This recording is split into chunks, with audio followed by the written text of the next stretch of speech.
you guys see this setup right here, right? And it's nice, right? It's okay. Do you guys have any idea how long it took us to get to get this set?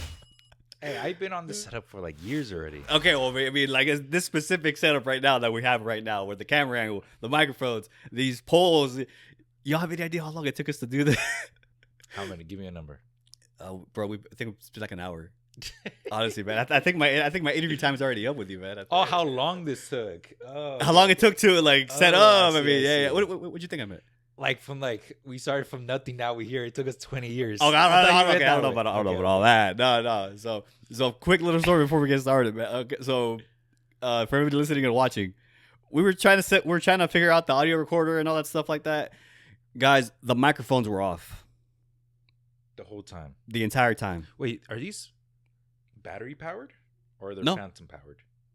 Phantom power. Yeah, the microphones. Yeah. Yeah, they're not battery Oh, powered. okay. Yeah, they're phantom. What's phantom? So phantom is when the mics don't have battery. They're getting the power from the device itself. Oh, then So it's yeah. draining the power from this. Oh, okay then. Battery powered. It's like, of course it has Yeah. battery. Oh, okay. Phantom doesn't have battery. Yeah. Oh, okay. Yeah. Again, like what I like about these two is these are they're either what is it called XLR. Yeah, XLR. yeah. They're either XLR or they're also USB. Hmm. So Damn. yeah, these are the Samsung Q2U. So yeah, so anybody who wants to like get better audio for your videos, like yeah, this is like a really good mic, and I think it's like $100 for these things on Amazon. So yeah, these are really. That's actually really good because it has the like an audio jack. Yeah, for headphones too. So yeah, these are, and I mean, if you guys can hear right now, yeah, these are really good, and especially too if you edit your audio too for to get it even better quality, which I do. Mm-hmm. Yeah, like I'll add like a bass to it to make my voice sound a little bit deeper. You know what I'm saying? Okay. Elvis? You sound like Elvis? Elvis, dude, I can't do it, Elvis. Did you say you look like Elvis when you were little? When I was a kid, people said I look like Elvis. You do not look like Elvis. When I was a kid, people said it. Now for a fact, I do not look. All right, like you know Elvis. what? Let's go through the list of people that people said that you look like. It was Elvis. Who was it? Elvis. Who else did people say I look like? Honestly, if I'm being 100% honest, nobody famous. But anytime people see people with glasses and a beard, they automatically think it's me. They're like, "Hey, what's Rod doing here?" Like on a TV show or a movie. Yeah. My bros will be like, "Hey, what's Rod doing there?" Like anybody with glasses and a beard, I'm like, apparently, yeah, we all look alike. You guys look alike, yeah. Yeah. Something. Oh, You know what? Wait, hold on, real Go quick. for it. Armenian. You could pass for like Armenian. Armenia? Yeah. I mean, I've gotten when I used to work at Subway, a customer said I looked Arabic. Yeah, like, and I threw her off because I started speaking Spanish. That's why she said like, "Oh," and she's like, "You speak Spanish?" She said it in Spanish. She's like, "Hablas español?" And I'm like, "Sí." She's like, "Oh, pensé que eras Arabic." Arabic. And I was like, oh. Could you guess what people think I am? Not Mexican, but do you think? Italian? No. People think I'm Filipino. Filipino? Yeah. Why? I don't know. It's things with my eyes. Yeah. I personally don't see it.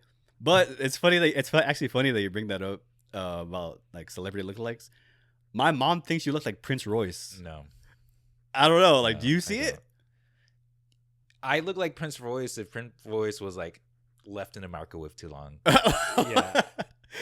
The only thing I see is like maybe the facial hair. Yeah. Maybe. But he has big cheeks. I think I have big cheeks too. Yeah. Yeah, but I mean, again, I'm not gonna sit here and say I check out Prince Royce, but Well, he has so big cheeks. oh, okay. Face. The face. Yeah. Not the other kind. Oh, okay, for sure. But yeah. Those two. But yeah, my mom always say you look like Prince Royce, and I'm like, I don't see it. Yeah, I don't see it either. So I'm like, all right. But when I was a kid though, I was a big fan of Elvis. Then when the Elvis movie came out, oh man, dude, I was in a Elvis like phase. Dude, you give me the best Elvis impression. Oh, like very much. Nah, Right. give I don't know. Give me a line to say an Elvis. Okay, well, like I'll put you in a scenario. Okay. You're in In-N-Out. You got your order, but they actually forgot to put onions, and you really wanted onions, so you're going back to ask for onions. Go. All right. Excuse me, love, but No, serious. All right. Excuse me, but you forgot to put onions on my burger. Could I please get some onions on my burger, please? Thank you very much. That was good. That was really good. Can you do any impressions of anybody? Nope. Yeah. I'm not gonna try either. Nah.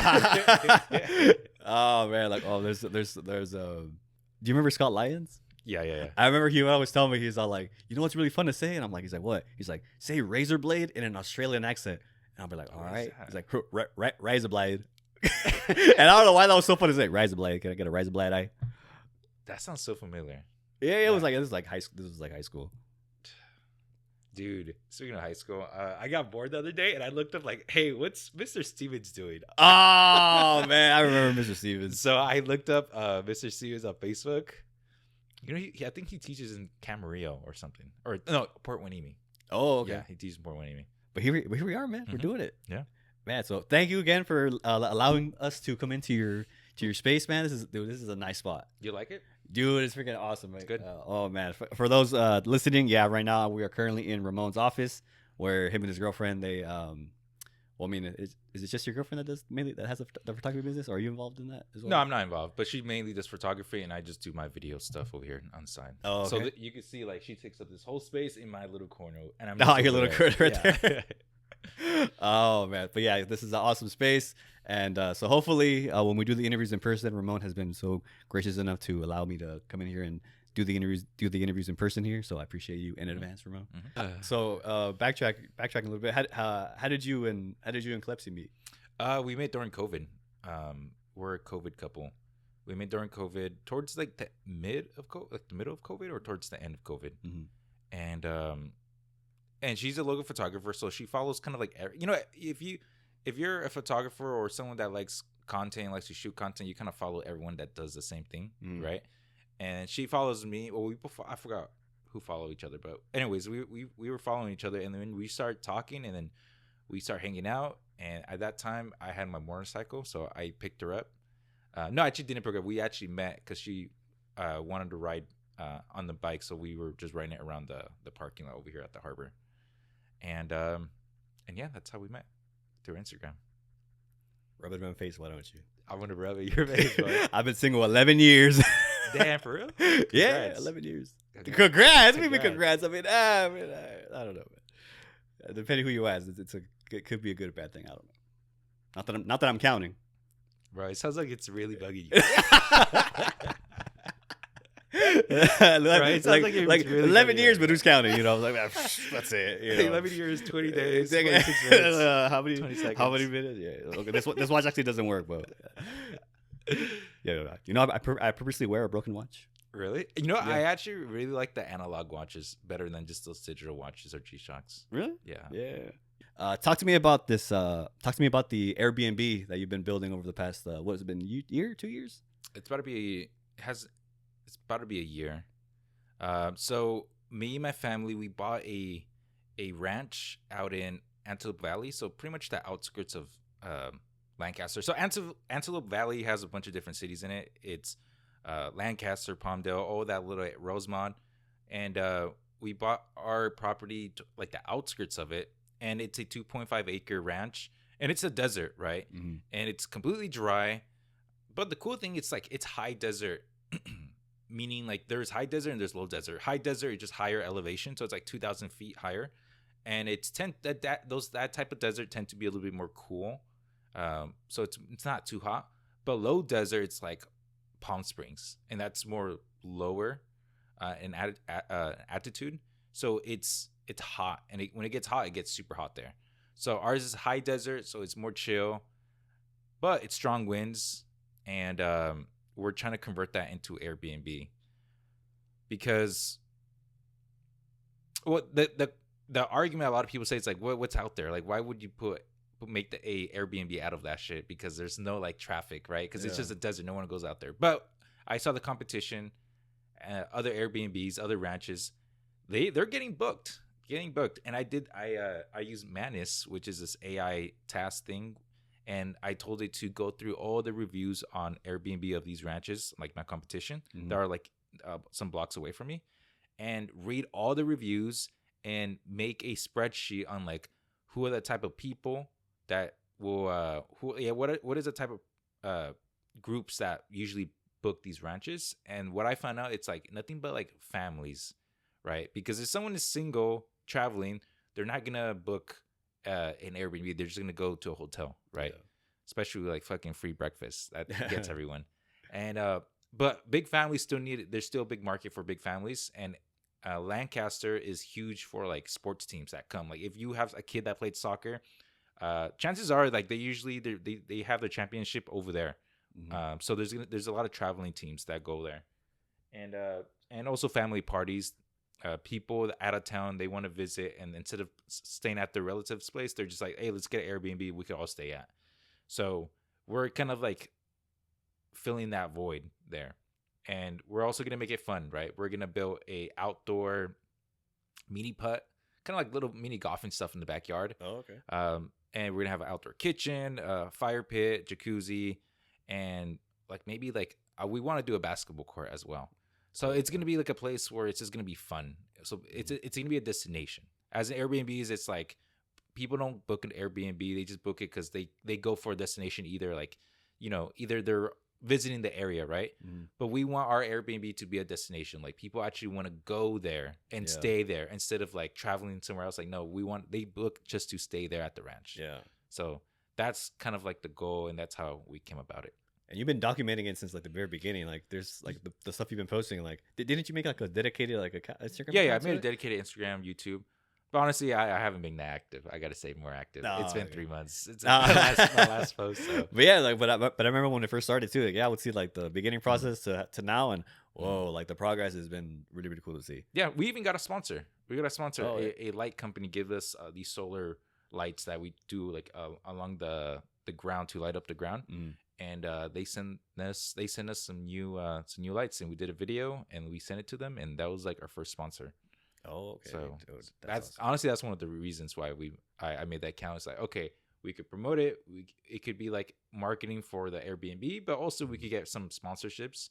Because like I told you before, I know how to negotiate with brands. Yeah. So I got my sponsorship through that. Even though it's a small account that doesn't have no followers, I will still manage to get a sponsor. So yeah, I still gotta read that book you told me about. Yo, Dots, have you read that book, Dots? Yeah. I bet he has it. I can probably bet right now he has it. Procrastination, dog. Hey, bro, you can make money, bro. Yeah. That's the at the end of the day. That's the goal, man. And to get closer to Jesus. Amen. So I had to plug that in there, man. Yeah. Is it fair to say right now that you are a full-time content creator? Yeah. Yeah, as we sit here right now, your YouTube channel, Scaling with Content, is currently at 17,000 subscribers. Yeah. So recently, you checked? I checked this morning. Crazy. Just make sure I had the number. It was 17.2K. Yeah. So one, congratulations on that. And two, what you're telling me right now is the people listening, the people watching, it is possible to become a full-time content creator in 2026. Oh yeah. If there's somebody listening and watch, if there's somebody listening, I'm telling you, bro, I got caught about. If there's somebody listening, leave this in. I'll see what I can do. No, you better. I'll see what I can do. I'll make a bloopers episode. No. Hey, you better leave this in. I'll block you. Nah, man, I'll report you. Not for real. You better leave it in. I'll see what I can do. Nah. Bullshit. All right, I'll leave it in. You see, hey guys, I have cotton mouth. My apologies. I haven't done a podcast in over a year. Cut me some slack, all right? So, hey, let me be. I'm you some slack. I'm a human being.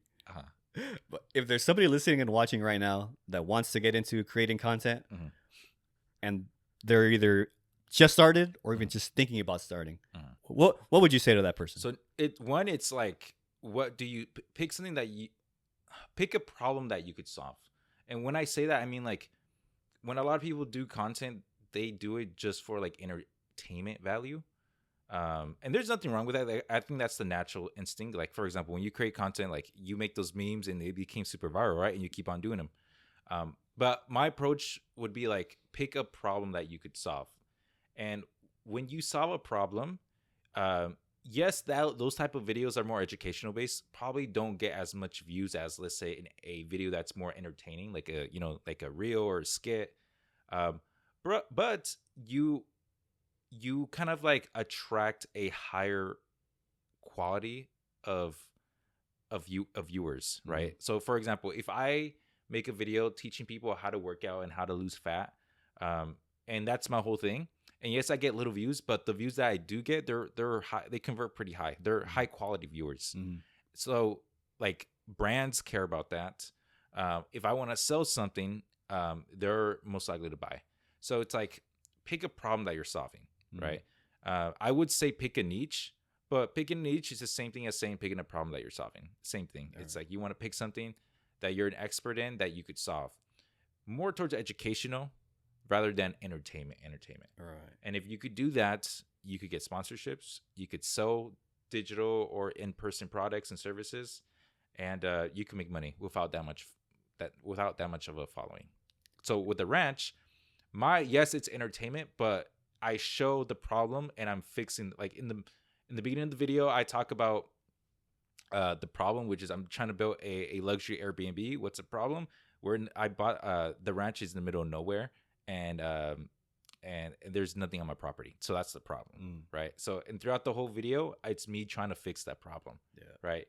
So that attracts sponsorships, that attracts quality viewers, etc. So always start with a problem, find what you could fix, and make content around that. And something that I've come across and people would always tell me is they always tell me, "Oh, what's the best camera I could use? What's the best editing software?" And I always say it's like whatever you like. I'm pretty sure you have a supercomputer that sits in your pocket right now because people always say, "Oh, I want to start, but I don't have a nice camera." Something I always tell people is like, "Yeah, you sit by a window, natural lighting, and I'm pretty sure you have a pretty nice camera is sitting in your pocket right now." Yeah, it's not about the equipment, but it's I like to say it's more, and it's something recently I've been telling people is like it's not about the equipment, but it's more about your awareness.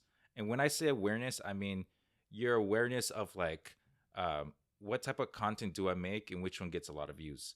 Because UGC content that's shot on the phone, very organic, very like low effort ish, does really well on like TikTok and Instagram and all that stuff. Like that does really well. So you want to be aware. You're think of yourself like an investigator. You're trying to create content and you're seeing what people like, what type of things that people kind of like will gravitate towards more, and they will tell you through the views, right? So you want to be hyper aware on what you post and seeing if that and then seeing if it gets views, and if it does get views, why? Question it. Why? Is it the hook? Is it the topic?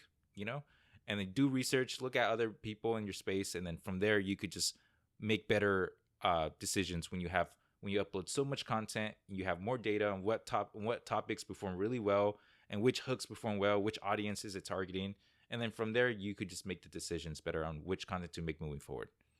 So let's say there's people that they do want to start investing a little bit of money into equipment. In your opinion, what would be your, let's say, budget friendly content creator starter kit? So it's very vague. So that question is very vague because every niche is different. Some niches value high quality versus other niches. And for example, if I talk about, let's say I'm a YouTube channel, right? And I review tech videos. And the competition out there, like, it's a lot of competition. There's a lot of people on YouTube that do tech videos, right? Yeah. And they have high quality videos. So if I go into that space with my tech videos, but if I shoot on an iPhone for these long form YouTube videos, I get priced out. I won't grow because that tech audience values high quality videos, right? Yeah. So it's like it's very subjective. So some niches don't give a fuck about what you do, like vlogs. Like people that love personal brand, or like, let's say, working out or challenges, like they want something that's like casual, very like discreet, nothing too polished. So it's like, what does your audience want to see? And like, that by looking at the competition. Like, for example, for me, I have a YouTube channel that talks about AI tools, and it's very like technology based, right? Yeah. And I have my editor. He's a beast, and he does really good graphics. Everything's like high energy cuts every like 5 seconds to a different angle, and graphics. It's like he fulfills the whole video with graphics, right? But then I see my competition. All he does is like records his screen, and that's it. No editing. So I realized that my audience don't value high production value and editing. They don't. So I told him just to cool it down on the editing. So yeah, it's just like some audiences value high quality, some audiences don't. But to answer your question, like an everyday camera, honestly, your iPhone is probably the best with a mic, like a wireless little mic that you could record yourself. Again, every niche is different. So you want to see who are the people in your niche, what type of content are they doing, and what type of quality are they doing. And then from there, you could just go forward with that. Yeah, because one thing that I learned was that you don't need the nicest anything. Yeah, whatever you have, whatever you have, just start using that. Because like when I first started, oh man, I used my first camera was an iPhone 4, and the quality comparing to iPhone cameras now, the quality wasn't the best. But at the time, that's all I had. But I really wanted to make videos, so I was like, this is all I have. All right, this is what I'm gonna use. Then I went to the iPhone 5, and then I got my first camera. It was like remember those Canon power shots? Yeah. I had those, and then once I really wanted to start getting better quality, I invested and I got the Canon G7X, which I still use. Well, I still have. I don't necessarily use it, but and then I ended up getting the DSLR, the Canon T7i. So it was it's for sure it's a process, because I know there's people who will buy an expensive camera thinking they're gonna start making videos, and then the camera ends up collecting dust. It's not worth it. So, like a lot of people, they buy a bunch of equipment and they never go through with it. And that's what I realized, especially because I work with a lot of people, especially realtors. I work with a lot of realtors or people in the real estate niche or in the real estate industry. They buy all this equipment only to use their iPhone at the end of the day. Yeah. So because I mean your phone, it's always convenient. There. So I think 2 years ago, you had a trip to Italy, right? Yeah. So, so Italy seems like one of the nicest places in the world. So, talk to me about your trip to Italy. Buongiorno. Huh? Buongiorno. No, thank you. I'm all carbs. Well, that means hi. Dude, you know what? Hold on. All right, we'll go into that. But what's your best Italy accent? My best Italy accent. That is not Italy. What was that, French? I don't know. That's just like a fucking little percent. How hard can it be? That's like Swedish. That was Dracula, but no, yeah, I don't know. Yeah. Okay. Sally. Yeah, I don't know. Yeah. All right. So, wait, what was the question again? How was your trip to Italy? Oh yeah. All right. Yeah, it was nice. You know what? It was a 15-hour plane ride. From LAX, and we went to Georgia or Detroit, and then from there we jumped to another plane. So it was like 5 hours to Georgia, I believe, and then another 10 hours. It was then 10 hours from Georgia to Rome. It was awesome. 2 weeks over there. We went to Rome and we went to Florence. It's awesome. The first stop was at Rome, and Rome is a hustle and bustle city. There's so much shit to see over there, and the cool thing is Italy was one of the first civilizations. This is the first time people actually create shopping centers. The first ever shopping center. Yeah. First ever homes that look like apartments. These were the first, of its time. The first ever stadium, which is the Roman Coliseum. Yeah. Right. So seeing it at that time is it's honestly in person is pretty mind blowing. It's there's this energy there. I mean, it's the reason why it's one of the world wonders locations of the world. Right. Yeah. So the whole city's like that. So when there's the main stretch of road, and right next to it, here, we have a road, and here we see fields, strawberry fields, and all that stuff. But over there, there's a stretch of road, and right next, it's that's where they have the shopping centers back in the day. It's still preserved, so it's pretty amazing. It's the whole city feels like a museum in a way, because all buildings here, here's where they used to have a shopping center. Here's the Roman Coliseum. So it's you feel like you're in this museum. Wherever you go, there's history. And Rome is the hustle and bustle city. So it's super busy. People are loud. A bunch of touristy people. Me, one of them. And it's just loud. Florence, on this other hand, we took the train to Florence, Florence is relaxed. It's Ventura County, relax, chill, quiet, slow, and people enjoy their life there. Meaning and here in the United States, it's very, how do you say, hustle and bustle, grind, make money, grind. And if you're sleeping, you're dead, right? So it's it's this hustle mode here, this hustle culture. Over there, they don't really have that there. They have 3 days off. Here we have we usually have Saturdays and Sundays off. Yeah. Over there, they have Friday, Saturday, and Sunday off. and all they do is eat together for a family. As a family over there, they eat together, they drink together, they enjoy company. So like you just relax. Life kind of is slower over there because they prioritize family time. Oh, okay. Yeah. Oh, damn, I should go there too, man. Yeah. I'm a big family man. Oh yeah, you're Yeah. gonna like it over there. Yeah. And it's and drinking. Everyone drinks like crazy over there. Yeah, okay, don't know about that. You know, tiramisu is really popular over there. I fucking love that shit.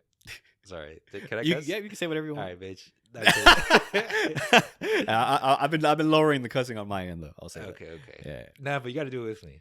Nah, man. Sorry, Come dude, man. Hey, on. man.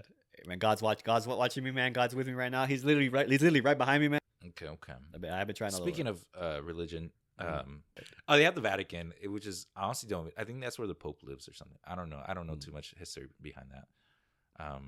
But yeah, the ice cream over there is pretty good. The gelato is really good, really good. I ate ice cream every day. Oh yeah, over there. No regrets. No regrets. No. Yeah, it was good. But yeah. All right, so something super funny that I wanted to bring up. So back in 2015, when we used to do our short films, there's this video that we did. It was like an Easter themed one. Oh yeah. And you actually came. Normally, you're behind the camera. You're the one directing. You're the one shooting. Okay. But this specific film, you were on screen. Okay. And there's a scene where you're supposed to be on the phone. Okay. and the camera's at the back of your head. You're on the phone, but as soon as you turn around, if you zoom in on the phone, you're actually on Instagram. Dude, how do you remember this shit? I remember everything. How the fuck you remember? I don't remember anything. Yeah, and I remember when we were editing it, you were like, you're the one who pointed it out too, because when we were editing it together, and you pointed it out, you were like, dude, I'm on Instagram, and I look and I'm like, it was just the funniest thing. Do you remember any of that? Shit, I don't know. I don't remember those. You have a good memory. That's what I noticed about you. Yeah. I mean, like, yeah. There's times I'll be like, hey, remember when you said this 11 months ago? And they'll be like what? Like it'll throw people off sometimes when I remember certain things. I just remember back in those days, right after high school, we just went straight home. No, you guys came to my house with me, and I picked you guys up. Yeah. That was the and we thing did that for then. like the whole year of like what junior sophomore, year. Junior year is when we like locked in. Yeah, we locked it crazy. Do the kids still say that? Oh yeah, we locked in. Yeah. We fucking rizzed up. We had the aura. We got the aura up. We got fucking skippity toilet. We were fucking no caps. Maxine or what is it called? Look, Maxine. Okay. That's where my age is gonna show. I have no idea what that one is. But okay, so now here's something that I don't think for one, how long have we known each other? Over 10 years, right? Yeah, over 10 years. I don't think I've ever asked years. you. 15 years? 14 years? We met in 2012. Yeah. 2026 now. 14 years? Yeah. Damn, I'm starting to get tired of you, bro. But in the entire time that I've known you, I don't think I've ever asked you this question and nor heard this story from you. But you actually had a cameo. You were on a cell phone, but you actually had a cameo in a movie. Damn, what the heck? How do you know this, Rod? You posted it. I know. Yeah. Okay, so I got to ask, Matt, what movie was it, and how did that cameo come to be? So we were filming this Lifetime movie. And Lifetime movie, if you guys don't know, the Lifetime channel is pretty much a channel that does... It's the best way they explain it, because I was writing for them too. They told me to write some stuff. It's like for soccer moms that don't have... No. Soccer moms that stay home during the day and they need to watch a movie. So you're writing towards that audience, right? So we know it's women, it's older. So and this is what they told me. They actually told me. I don't think I told anyone this. Is like write and make the girl the hero and make the guy the villain.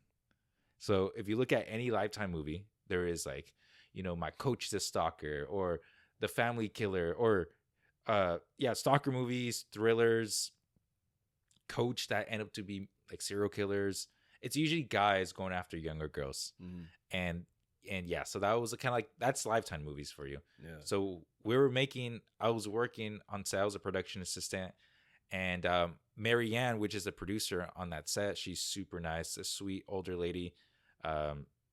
She was awesome, right? She was the line producer, and the line producer, they hire people like, okay, we need an assistant, 2 assistants for this shoot, and then we need a cinematographer, we need some camera people. So they're the one hiring people on set.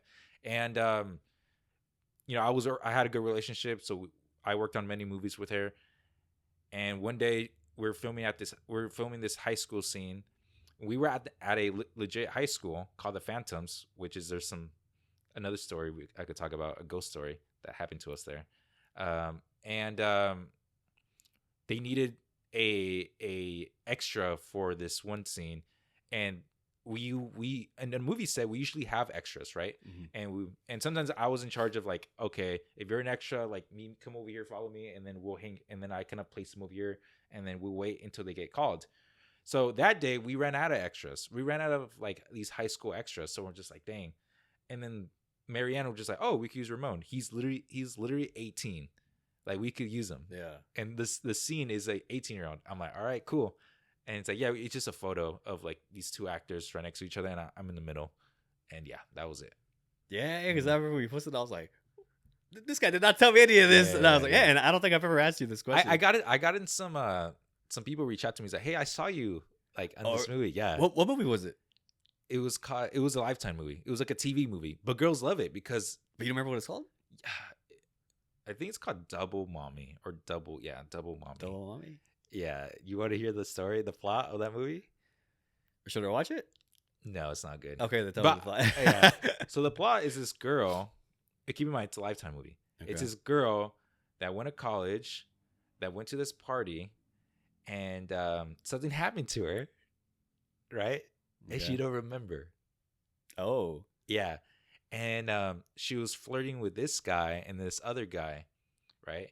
And I guess she slept with two guys, right? And she had twins, and one twin from one dad. Yeah, is that impossible? No, it's not. It's stupid. It's ridiculous. Hey, bro, and I was that one dad. I was that one guy. Really? Yeah. You were one of the dads? Yeah, I was one of the dads. So you were so when the photo was getting shown, was it like, oh, that's yeah? The dad? So when the photo was getting shown in the movie, that was a social media post that the antagonist, the bad guy in the movie, he's like, oh, this girl slept with these guys. What a and it's a picture of me, is us two, the other guy, and her. Oh my god! Oh, yo! Yeah, that's hilarious. But so then okay. Now that you tell me that, like, I'm surprised. Like, you didn't have any lines or anything? No. It was just like, because it seemed like you guys were kind of a big part of the story. Then, maybe I lied. Maybe I'm not one of them. But if you look at the image, it said, and it's like slept with two dads or two guys. Oh man. Yeah. I haven't seen the thing. I haven't seen the movie. Yeah, I only saw the clips. If we search it up, can we find it? Yeah, you can find it. Yeah. Okay, I'm gonna search it up, man. Mainly because I need to use it for the clip. So, man, I gotta get that content, man. Good. Did you have any interest in acting back then? No. I mean, it's fun. I mean, when you grow up, when you watch movies, the first thing you see is the actors, and that's what you think of, right? You don't really think of, oh, I want to be a director. No, like you see what you see on screen as a kid. Acting just seems fun. But then once I realized, like, okay, like I like cameras, and like there's a job for it. I was caught being a director, being a filmmaker. Like I want to do that. How did you get into that in the first place? I don't know. I just naturally got into it. Like I got a computer when I was younger. I accessed YouTube, and then from there I saw like YouTube videos, like people like Freddie Wong, all these like OG YouTubers. Yeah. And I was like, damn, that's really cool. And then I saw tutorials on how to do like effects, and then I was just self-taught. Even like in our vintage production days, like that was a film school for me. Like I was just learning. That was me actually like, okay, now I have a crew. Let's just film stuff. And that was just like my film school. Yeah. And when I got to my actual film school, I was already kind of like ahead, because I already kind of did all the mistakes that I did with you guys. I was learning. I understood like structure, like the production side of things. So like I was already kind of well-rounded when I got to film school. Yeah, because you brought up the vintage days. Yeah, dude, making those videos. That's such a dumb name. Vintage. Yeah. How did you come up with vintage? Anyways? I don't know. Because I love vintage. I love vintage stuff. I love Charlie Chaplin. I love Frank Sinatra. Like it's all vintage things. And what was funny was that we were called Vintage Productions, but I don't think anything about us was vintage. That Like we were coming from young kids. It made like, no sense. Yeah, but It's a terrible name. But I mean, That was bad. people from high school like knew us. They're like, "Hey, it's vintage." Like, "Hey, vintage. What's up, vintage?" That's so funny. So that was, but making those videos, making those short films. Like recently on Instagram, I posted a bunch of throwback. Yeah, why do you do that? I was bored. I was like, and I was like, damn. yeah, and I was going through like a nostalgia phase, you know, Yeah. and I was seeing all the short films that I was in, and just saying, I'm like, whoa, like, and like I did all this cool stuff, like, and to me that was all fun. That's hilarious. And so I would watch the short films, and then I would watch the behind the scenes vlogs, and yeah, I was seeing all the fun that we had back then, and so yeah, I mean, I'm not gonna lie, I miss those days, but yeah, it was just to get a you know, because nostalgia is a hell of a drug, you know. So I was just like, I was going through a nostalgia phase. Okay. Yeah. So it was cool to reminisce a little bit, uploading those stuff. What are your future plans for right now? What do you got planned for 2026? I mean, we're barely in March of 2026, man. But what do you got planned? Just growing my YouTube channel. I have an offer. I have a community that I help people grow a successful YouTube channel and start making money with AI. So just leaning towards that. And go heavy with that. That's all I care about is just growing my community, growing my YouTube, driving traffic to my offer, and yeah. What's your opinion on the usage of AI these days? I think it's great. Everyone should do it. I feel like movies should do it more. Really? Yeah. Why? It's like it's like saying it's like, okay, I'm gonna give the analogy of like when digital cameras came out. People thought like, okay, people have access to digital cameras, and everyone's making movies for cheap. As in before, it's super expensive because you need like the film, you know, film is super expensive to roll it up and all that stuff. Now, like digital cameras is so easy to film. And now we're in the same thing. It's like we're having these complex, like heavy CGI scenes cost a lot of money. Now with AI, anyone can do it. Right. But, you know, the problem is like actors. Like, okay, would AI replace actors? I don't think so. Actors are still going to be important. But it's gonna make movies a lot cheaper now.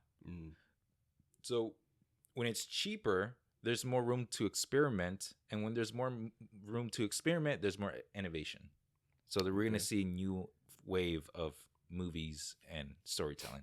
What are your top 5 favorite movies right now? Top 5? Oh, Sinners, bro. Sinners. Yeah, have you seen it? Michael B. Jordan. No. Ryan Coogler. Put the mic a little closer to you. Jeez. Or you have two. I have two. You have two selected. Yeah. Yeah, Sinners. Michael B. By Michael B. Jordan. Or no, by Ryan Coogler with Michael B. Jordan. Yeah, Sinners is a good ass movie. You haven't seen it? No, I haven't seen it. Bruh. Yeah. No, I'm serious. You got to see it. Oh, okay. It won an Oscar, and yeah, I think I saw it. And it's a good movie. Yeah, it's a good vampire movie.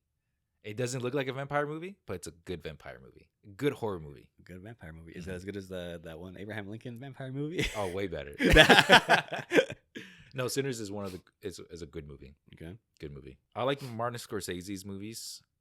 Casino, you know, Wolf of Wall Street, Taxi Driver. Anything Martin Scorsese is really good because his characters are good. Yeah, of course, Quentin Tarantino. I like his. I really like Jackie Brown. I think Jackie Brown is a masterpiece. That's a good fucking movie. Oh, okay. Yeah, bro. That was 5? I think so. Yeah, okay. All right. My top 5 favorite movies. Let's see. Number 1, Dumb and Dumber. Okay. Dumb and Dumber. Comedy. Yeah. I'm big on comedies. Dude, comedies are fun. Yeah. Yeah. So Dumb and Dumber, I think is like, I could watch that movie every single day. I'm pretty sure I know the entire script of that movie. Mr. Deeds with Adam Sandler. I haven't seen that one. Yeah. Yeah. That's good. That one's so good. Yeah. Nice. It's Happy Gilmore's a good. Happy Gilmore's a good one. I really like. One I really like recently is Ricky Stenicki with John Cena and Zac Efron. Yeah, it's a Prime original. But that one's super funny. Yeah, okay. That one's really funny. Oh, so you like comedies? You like a lot. Oh yeah, I'm a big comedy guy. Another one is Ghost Rider. Ghost Rider with Nicolas Cage. Nicolas Cage. Oh, yeah, because I think Ghost Rider is probably like my favorite Marvel character.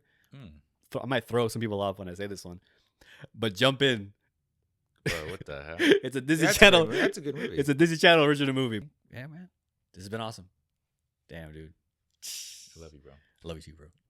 Damn, man. So, Ramon, thank you again for being on, man. I thank you for allowing us to come in here. I don't know why I said us, but I'm talking me and the viewers, you know, people watching. You guys are feel me through the screen. So we're out here, but thank you again for inviting me to your space, man. I really appreciate it, man. And damn, dude, you've elevated my podcast, man. So thank you very much. Yeah, man. Anytime. Yeah, man. So I'm gonna ask you this. I'm gonna ask you the question that I'm gonna try and end every interview with. So my favorite quote, something I try to live by, is the quote, "Nothing changes if nothing changes." Mm-hmm. So Ramon, what is the biggest change that you've made in your life that you're the most proud of? Biggest change. Fuck, dude. Biggest change. Dude, we're gonna sit here for another 20 minutes. Go over, man. I think the biggest change for me, and I gotta start doing it again, is like prioritizing myself. Like, I get so caught up with work. I need to start focusing like on before I was super big on like meditation, like you know, like more spiritual stuff. I need to get back into that. And I remember when I did that change before, like a couple years ago, that I feel so good. I feel like the best I've ever felt. Mentally, I was sharp. I was great. But then work took over, and I was just like, I lose that. So I think that was the biggest change. And you just remind me, I got to go back to that. You know what else you should go to? Huh? You better not say it. Can I say it? Yeah. You know what else you should go? You know what you laid into your life? Huh? Jesus Christ, bro. Amen, baby. you should go to church with me, bro. Yeah. Bro, you should go to church with me, bro. I'm telling you, man. You'll have the greatest time of your life, bro. Bro, let me tell you something, bro. What's up? Bro, you know how many times people told me that? What, to go to church with them? Yeah. Must be nice to have friends, bro. Bro, that's just nice as fuck, bro. That's just like comforting, bro. Like, imagine having someone there, bro. I'm telling everybody here. Oh man, letting Jesus into your life has been the greatest thing I have ever done in my entire life, bro. And I say that to you with passion in my soul, bro.